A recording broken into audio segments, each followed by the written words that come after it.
Well, it's early July and I'm out getting some work done today and also moving a few cameras around and getting a couple new ones out. It's an exciting time of year. I have had quite a few cameras out for probably a month or two now. I enjoy watching the bucks grow, but also just from the standpoint of the off-season work, I want to get that information as early as possible. So confirmation that a buck made it through when he shows up for the first time in the summer, or potentially it's a new buck, or potentially it's a buck that you didn't expect to make a big jump and he did. The earlier you can get that information, for me anyways, I feel like I'm way ahead of the game as far as preparing to hunt that deer. Whether it's the scouting and learning more about his habits, whether it's prep and stand locations for that deer, whether it's putting in a food plot specifically to try to target that buck, any of those types of things, the earlier I can get that information, to me that's a huge advantage, rather than waiting until September to find out that buck's alive and he's going to be on the target list, and you don't really have a whole lot of time to do anything no drastic changes at that point anyway. So I just don't see any reason not to get cams out early, start collecting that information. They don't do a whole lot of good sitting in your garage. So I've been running quite a few, both sell and non-sell, but just getting them out in the field. But this time of year, starting in July and through August, is when I am able to find most of the bucks. So I love this time of year. Obviously they're going to be full grown pretty much by the end of this month, so they're getting close. Any buck that shows up from here on out, I'll have a good idea of what he's going to be, and certainly be able to recognize him most of the time from a previous year. But that's kind of what I was going to talk about first, is the three main spots I like to put cameras this time of year. Three of my favorite spots to find bucks. And there are a couple certainties that I've kind of come to learn over the years. Is one, they are very rarely in the same areas that they're going to be in the fall. Sometimes I'll run cameras in my fall locations, just hoping to get lucky, but very, very rarely do those bucks show up this time of year. Now, as we get later into the summer, they do start making those occasional visits to their fall core areas, and they'll start popping in every once in a while, just more or less to check things out, it seems. But this time of year, this July, August time frame, they tend to be in quite a bit different spots. It doesn't have to be miles and miles away, but they're certainly in a different location. And secondly, the other thing that I've learned is that bucks, especially bigger mature bucks, do not hang out with the rest of the herd. Sometimes you'll find them in the bachelor groups, but I've found if I put a camera in a new location, I start getting a lot of does and fawns and even some young bucks, I feel my chances of having a good mature buck show up again during this time of year is very low. So I'll even move cameras if I start getting does and fawns regularly, and I'm trying to find a buck. I'll a lot of times move that camera location to try a new spot to try to find him. My number one location for finding a mature buck during these summer months, and where I'm going to put this camera, is in a very remote location, away from some of the best cover, away from the bigger blocks of timber. This is pretty ideal in my opinion. You have an island of trees here. It's kind of a high point. All this is surrounded canary grass, and then there's timber further away, but this is just a tiny little, I don't know, quarter acre at the most island that's a little bit elevated. It's again surrounded by all this tall canary grass, kind of this low-lying, cooler area, but there's just a little bit of elevation. The best descriptor I have is just a remote island of trees. And especially if there's ag fields or some of their primary summer feeding locations close by, which there's in both directions in this spot. There's corn and beans in both directions. This just makes this ideal. Now, I haven't had a camera in this spot. This is a new spot, so it certainly could prove me wrong, but this, in my mind, is my ideal location where I've had the best luck finding bucks during the summer months. And especially, this is a long ways away from anywhere I'll hunt, and so I like to find the spot where they're coming in and out of this. If I can find just a little bit of a trail, it doesn't have to be very beat down, because oftentimes it's not, and it's harder to see this time of year. But if I can just find a decent entry location to this, that's where I'll put the camera, and I'll usually add just a little bit of mineral. I got some of the antler works with me, pour a little bit out, not necessarily to attract them to this spot, because I think they'll already be using it, but more or less to get better pictures, have them stop in front of the camera. So this is where I'm going to put this first camera that I have with me.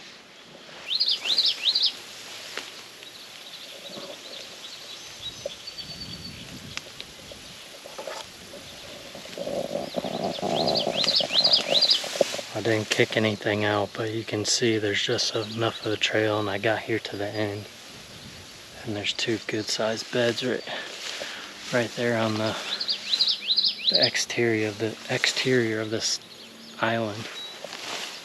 So that's good enough for me. I bet if I poke around a little more, I'll find more spots where they're bedding around this. But this looks like a good spot to get pictures of a buck, so I'm gonna put this first camera here. My second best spot for finding bucks in the summer, if you have, especially here in the Midwest, if you have access to an ag field, corn or beans. I think a lot of guys think about soybeans because that's where we can see the deer in the summer, but they spend a lot of time in the corn as well. So especially as we get later in this month and all throughout August, that's a really good camera location to find these bucks. And to be even more specific, let's take a soybean field for example. If you have a soybean field that's surrounded by timber, where I've seen the most activity is on the shaded side of the field. So sun setting in the west, obviously that west side up against the trees is gonna be what's shaded first in the afternoon, and a lot of times the deer like to come out in that. So if you can either get on that edge, you can typically see a lot of browse pressure on the edges of the field where the deer utilize the most. But those shaded areas are gonna result in more daylight pictures. They're using it earlier, and just more pictures in general. And it doesn't have to be right on the field. It can be a trail that leads out into the field where they're coming in this field. That's always a really good location. Helps keep the deer within one spot rather than trying to cover a larger field edge. So that's my second favorite spot for finding some of these bucks back in the summer.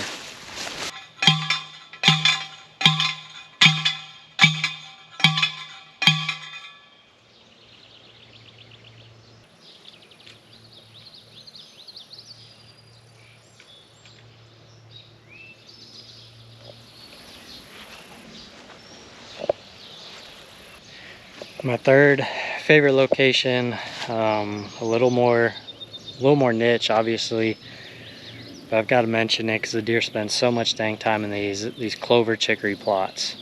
And I'll try to do it justice and show some of the browse pressure, especially on the chicory. But this plot's pretty cool because I just went back and looked on my phone. I planted this May 28th. And by plant, I mean I did this in 45 minutes with very minimal equipment. Basically 3 things: my backpack sprayer, I put a little 3 nozzle boom on it to help me cover this area a little bit better, as basically just grass and weeds starting to come up from the spring. So I backpack sprayed it, walked back to the truck, brought fertilizer. I fertilized it with the hand broadcaster, and back to the truck, brought seed, spread the seed with the hand broadcaster, and that was it. I let the rain do the rest of the work. That what's nice about doing it that way, you're not disturbing the ground to bring up new weeds, but 2, that dead vegetation, as it falls over and that seed starts to germinate, it really helps hold that moisture in. And now we've obviously had a really good year so far, spring and summer rainfall wise, which is a big reason why this plot looks so good. But it's so cool to think that that's all I did. But the coolest part is not even a month and a half, and this is what this looks like. This is a first year multi-year clover chicory plot that's going to be, exponentially better year 2, like most of these perennial plots are. But this looks phenomenal, and the deer are obviously in here a lot. It's not perfect. I got either mow or weed eat some of the weeds that are coming up, maybe spray some clethodim on the grasses, some of this canary grass that's fighting back. But for the most part, the clover and chicory have done a phenomenal job of out-competing any weeds. And again, that's the benefit of the way I did it with the sprayer, not tilling the ground at all, just letting the seed work its way through rain down to the soil. So pretty killer. I'll try to get some shots of this, and if you can see back over here, and I just put that 360 camera up because I want to see which deer are using this. This is the first camera I've put on this plot. But in deciding a tree stand location, I want to be able to watch the whole thing to see where the deer are coming in and out of this plot, because this is all new to me. So that camera there will be helpful. But if you look past where that camera is, that mowed area, I just mowed that. I was out here till about 10 o'clock last night mowing that, getting it prepped, because that half is going to be a fall brassica blend. So it's going to be kind of half and half. It should be a killer location. The multi-year clover chicory up here, and you got fall brassica blend down there. Should be an awesome setup. So I'm excited to see what deer are using this, what deer show up on that camera. And it's definitely time to start thinking about fall plot. So on this next little portion, I'll talk about the options, my favorite options for fall brassica blends, and how I kind of decide between them. All right, fall food plots. Planting time is just about upon us. It's some of my favorite weeks of the year. Getting out, getting work done, getting seed on the ground. I just got done spraying and prepping a spot just now. Some of the most common questions I get, probably the 2 most common questions when it comes to fall food plots are, what should I guy plant and when do they plant it? I'm going to start with the timing first. So obviously when we're talking about planting time being mid to late summer, we're in the driest period for most of us during the entire year. Rains can be few and far between, yet they're so key. They can be the difference between having anything grow in your plot and not. So what I've started doing, and what I recommend guys do, is create yourself a nice little window within the calendar. And it's going to vary a little bit depending on where you're at. But for me, it's about July 20th to August 20th. I'm giving myself an entire month-long window that once I get into that time frame, I'm no longer planting by the calendar. I'm planting by the weather forecast. So once I get in that window, I'm be looking for at least 1, but especially 2 good chances of rain in the forecast, and I want to get that seed on the ground prior to that. 2 rains, especially spread out a little bit, can really make the difference, because the last thing you want is get a good rain right after planting, get that stuff germinated quick, and then have it shut off after that. You need a couple rains there. So again, a big planting window. You can even go a little bit later than that, depending on where you're at in that country. But for me, Southeast Iowa, I'm going July 20th to August 20th, and I'm planting by the weather forecast at that point. The other question I get asked, obviously, most often is what should a guy plant, or what seed to put on the ground? And if you remember back earlier in the off season, I talked about some of the blends I've been working on over the past few years, and I talked about your clovers, your chicories, your spring planting options. But now I'll talk about some of the fall planting options. And also, if you look back to some of my early hunts, if you remember some of my early hunts from last year, especially those first couple weeks of October, I was having some really good hunts, really good encounters on this rut greens blend. And that was one of the biggest things when working on this, is we wanted to make sure we encompass the entire season. So, from the opener all the way to the last day of the season, frigid temperatures, we wanted to make a blend that was attractive throughout. And what that required is a blend of brassicas and different species that pair well together, and especially from a growth standpoint. So you have your early establishing, more leafy top varieties that grow quickly, Then you have your staggered maturity rate, your later maturing options that are going to fill in, especially as that temperature keeps dropping. So a good ratio of your leafy tops and then also your big bull brassicas. So the rut greens comes in a few different versions. This is the cold climate version for the northern guys. Also have a warm climate version. We also have a rut greens plus, which is going to have a couple pounds of clover in it. So this is the cold climate one, the most popular one, 4.5 pounds per acre, and per half acre, and 9 pounds for a full acre. I'll leave some information too below on how you can get a discount on these and how to order it. Like I said, love the rut greens blend, use it a lot. But if I had to pick one that was my favorite fall blend, it would be this one, the one plot ASAP. It's very, very similar. A lot of the same, high quality brassica species are included in it. The biggest difference is we added winter wheat and oats to it as well. So you got the cereal grains that are going to add to that diversity of the blend, but also increase that early season attraction.